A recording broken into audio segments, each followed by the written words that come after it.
আমি elevator education থেকে Souvik sir কথা বলছি।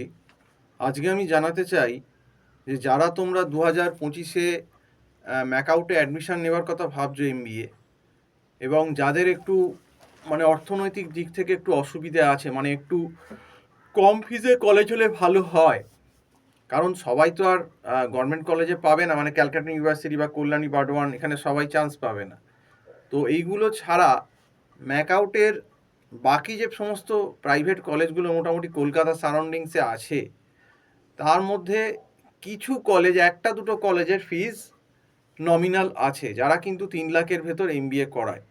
বাকি সমস্ত কলেজগুলোরই মোটামুটি ফিজ কিন্তু অনেক বেশি, 4.5, 5, 5.5, 6, 6.5 এরকম। তো যারা তোমরা একটু কম ফিজে 3 লাখের ভেতর এমবিএ করতে চাইছো, একটু অর্থনৈতিক দিক থেকে অসুবিধাজনক আছো, এবং তার সঙ্গে যারা ওয়ার্কিং পার্সনও আছো, মানে যারা চাকরি করছো অথচ ম্যাকআউট থেকে এমবিএ করতে চাইছো, সেটাও কিছু কিছু ক্ষেত্রে পসিবল হচ্ছে, আমরা যেটা দেখতে পাচ্ছি।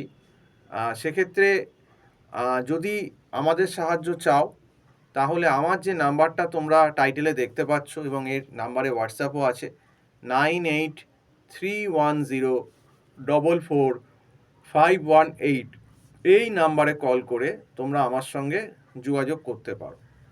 এবং আমি একটা কথাই বলবো, যাদের অর্থনৈতিক দিক থেকে একটু পিছিয়ে, যারা তোমরা ওই 5 লাখ, 6 লাখ, 6.5 লাখ ইনভেস্ট করতে পারবে না, হয়তো বাজেটটা একটু 3 লাখ বা 3 লাখের সামান্য নিচে, হ্যাঁ, তো তাদের পক্ষে আমার একটি কলেজ আছে। সেই কলেজ মোটামুটি ম্যাকআউটে এআইসিটি অ্যাপ্রুভ, এবং ফিসটাও অনেকটাই নমিনাল রেখেছে।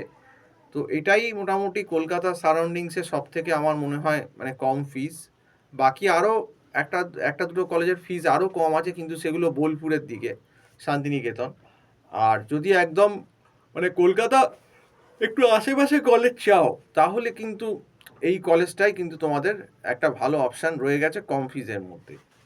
আর এখানে ওয়ার্কিং পার্সনরাও এমবিএ করতে পারবে।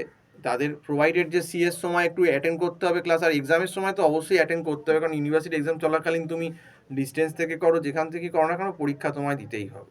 শুধু যারা জব করছো তাদের জব একটু অ্যাটেন্ডেন্সটা হয়তো কলেজগুলো ম্যানেজ করে কোনোভাবে, আর মাঝে মধ্যে একটু কলেজ হয়তো সপ্তাহে একদিন গেলে এরকম ব্যাপারটা করতে হয়।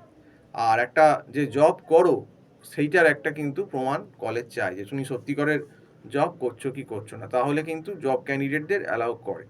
তো যাই হোক, এইটাই বললাম যে যারা একটু অর্থনৈতিকভাবে পিছিয়ে খুব সমস্যার মধ্যে আছো, তারা কিন্তু এইভাবে কম খরচে এমবিএ করতে পারো। এবং এখানে স্টুডেন্ট ক্রেডিট কার্ডের ফেসিলিটিও আছে ব্যাংক থেকে, সেটা তোমরা একটা ফিস জমা দিয়ে, অন্তত ফার্স্ট সেমিস্টারের ফিসটা জমা দিয়ে তোমরা স্টুডেন্ট ক্রেডিট কার্ড করিয়ে নিতে পারো কলেজ থেকে, কলেজের কাগজ নিয়ে গিয়ে, যেগুলো লাগবে ব্যাংকের ক্ষেত্রে।